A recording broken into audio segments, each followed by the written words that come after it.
So hello everyone, अब हम करेंगे क्वेश्चन नंबर 15। क्वेश्चन नंबर 15 क्या है, इसे हम लोग एक बार अच्छे से रीड कर लेते हैं। ठीक है। So a straight highway leads to the foot of a tower.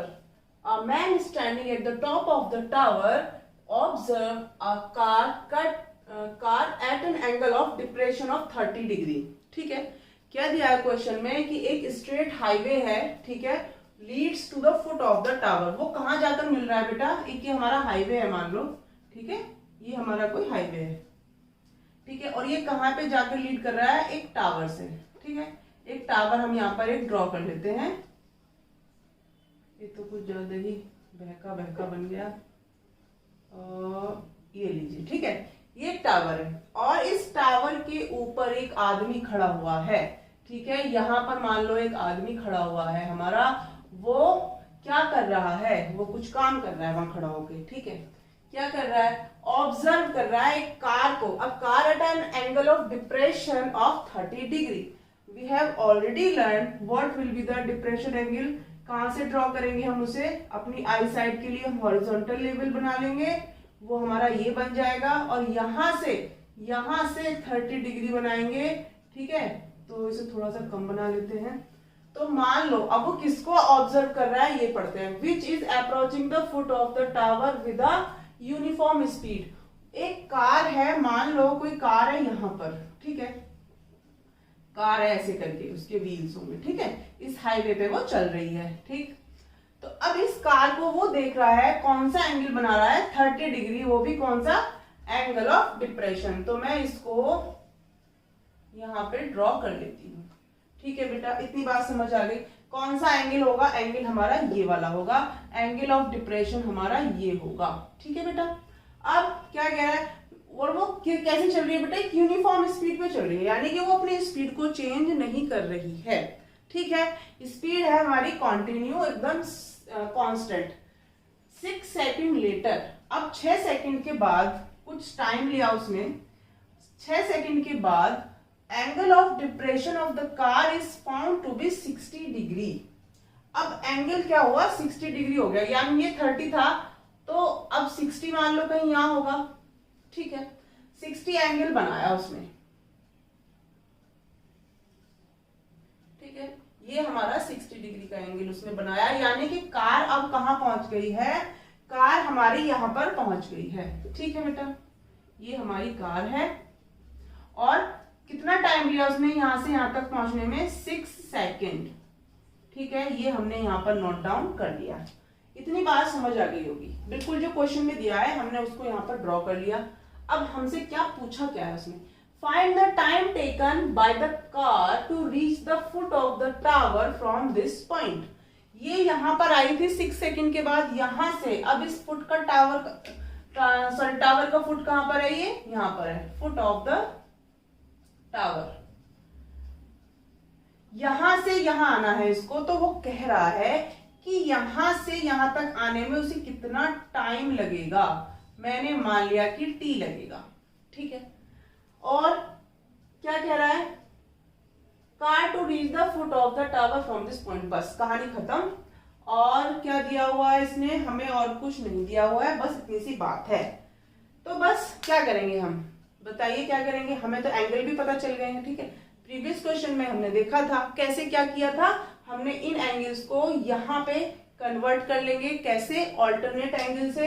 तो आप देखोगे ये पैरेलल लाइंस है हमारी दोनों, ठीक है, और ये हमारी एक यहाँ पर ट्रांसवर्सल जा रही है, तो ये वाली एंगल और ये वाला एंगल दोनों इक्वल होंगे। ठीक है, सिमिलरली ये 60 डिग्री यहाँ पे इक्वल होगा। बस हमारी कहानी खत्म, हमें समझ आ गया हमें क्या करना है। जल्दी से इसको लेबल कर लेते हैं। ए और बी टावर है और ये सी है और ये वाला पॉइंट डी है बेटा। ठीक है, अब जल्दी से हम लोग क्या करते हैं इसका सॉल्यूशन। सॉल्यूशन में सबसे पहले हम बताएंगे हमें फाइंड क्या करना है। फाइंड करना है the time taken by the car to reach, मैं पॉइंट्स लिख लेती हूँ, from D to B, from point D to B। Okay, इतनी सी बात है, समझ में आ गई। ठीक है, और मान लेते हैं ये क्या है, टाइम t है, ठीक है। ये हमें क्या करना है बेटा, फाइंड आउट करना है। समझ आ गई बात। और यहाँ पर हम इससे पहले कि क्वेश्चन को सॉल्व करें एक छोटा सा कंसेप्ट समझ लेते हैं, जो कि सब बच्चों को पता होगा, जिसको नहीं पता है उसका रिवाइज हो जाएगा और वो समझ लेगा, ठीक है। देखो, जो हमारी स्पीड होती है, स्पीड का फॉर्मूला क्या होता है बेटा, स्पीड का फॉर्मूला होता है डिस्टेंस अपॉन टाइम, ठीक है। डिस्टेंस अपॉन टाइम होता है, अगर ये मीटर में है और ये सेकंड में है तो इसे क्या लिखते हैं, मीटर पर सेकंड। इतनी बात समझ आ गई। तो बेटा यहाँ पर एक चीज बोली गई है आपको स्ट्रेटली कि यूनिफॉर्म स्पीड है, यानी कि जो स्पीड है वो कांस्टेंट है, वो चेंज नहीं हो रही है, चाहे वो यहां से यहां जाए, यहां जाए, यहां जाए, वो स्पीड कांस्टेंट है। तो हम ये कह सकते हैं, अगर ये हमारी कांस्टेंट दी हुई है तो हम कह सकते हैं जो d होगा वो t के इक्वल होगा, ठीक है। हम d को t के इक्वल रख सकते हैं, यानी कि जो डिस्टेंस कवर कर रहे हैं वो उसी टाइम के इक्वल होगी जितना वो ले रहा है, ठीक है। तो यहाँ पर एक चीज हम अपने माइंड में एकदम क्लियर कर लेते हैं, यहाँ पर आपको घबराना नहीं है कि यहाँ तो टाइम पूछा हुआ है, हम टाइम कैसे फाइंड आउट करें। हमें तो अभी तक क्या कि इसकी लेंथ मेजर करनी आती है, ठीक है बेटा। तो क्योंकि उसने बोल दिया है जो स्पीड है वो डायरेक्ट कैसी है, यूनिफॉर्म है, इसीलिए हमारी जो डिस्टेंस होगी वो टाइम के इक्वल होगी। बस हो गया हमारा क्वेश्चन, ठीक है। कोई घबराने की चीज नहीं है, जहां भी ये वाली लेंथ दी हुई है वहां पे आपको ये यूनिट, ये नंबर्स को आप प्लेस कर सकते हो, ठीक है। सो अब स्टार्ट करते हैं question. In triangle A C B tan 30 is equal to क्या हो जाएगा, दिस मैंने मान लिया ये कितनी बेटा, हाइट इसकी h है, ठीक है। ये टोटल हाइट कितनी है इसकी, h है। तो ये हो जाएगा मेरा A B upon C B या बी सी, ठीक है। तो ए बी क्या है मेरा, मान लो h है, और बी सी क्या हो जाएगी बेटा मेरी 6 प्लस टी, ठीक है। तो यहां से हम tan 30 को लिख सकते हैं 1/√3, okay. 1/√3 h upon 6 plus T के इक्वल हो गया है ये। और यहां से हम लिख सकते हैं कि 6 प्लस टी ये ऊपर पहुंच जाएगी और ये यहां पर आ जाएगा, ये हो जाएगा √3h, ठीक है। या फिर हम इसको ऐसे भी लिख सकते हैं h is equal to 1/√3 into 6 plus T बेटा। इसे मैंने इक्वेशन नंबर 1 बना लिया, ठीक है। अब नेक्स्ट ट्राइंगल क्या है, in triangle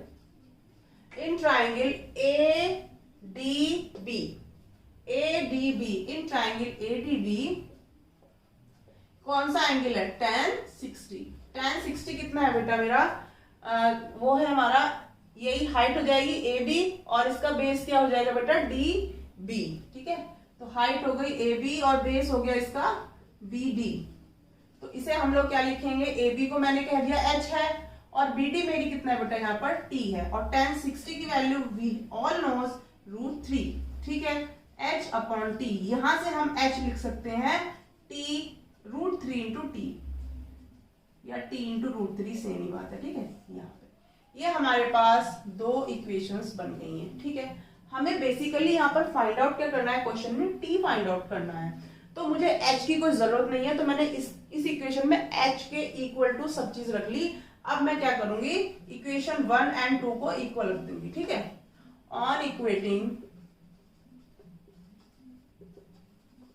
equation 1 and equation 2, ठीक है। क्या है, मैंने क्या इक्वेशन 1 को इक्वेशन 2 के इक्वल रख दिया है, ठीक है। इक्वेशन 1 में क्या था, यहाँ पर भी हमें h की वैल्यू पता है, यहाँ पर भी हमें h की वैल्यू पता है, तो दोनों तरफ हम इसे रखेंगे तो क्या करेंगे, 1/√3 into 6 plus T will be equal to, इधर h की वैल्यू क्या है बेटा t √3 या √3 इंटू टी, ओके। अब आप देखोगे ये वाला √3 इधर पहुंच जाएगा, तो ये हो जाएगा 6 plus T is equal to √3 multiply √3 into T, ठीक है बेटा। इतनी बात समझ आ गई, चलो। तो ये हो जाएगा 3t, ये हो गया 6 प्लस टी। ये मान लो मैं इसको इधर ले जाती हूँ t को, 6 is equal to 3t minus T, तो ये हो गया 6 is equal to 2t। So we can say 2 3 जो 6, t इज इक्वल टू 3 क्या सेकेंड्स, ठीक है।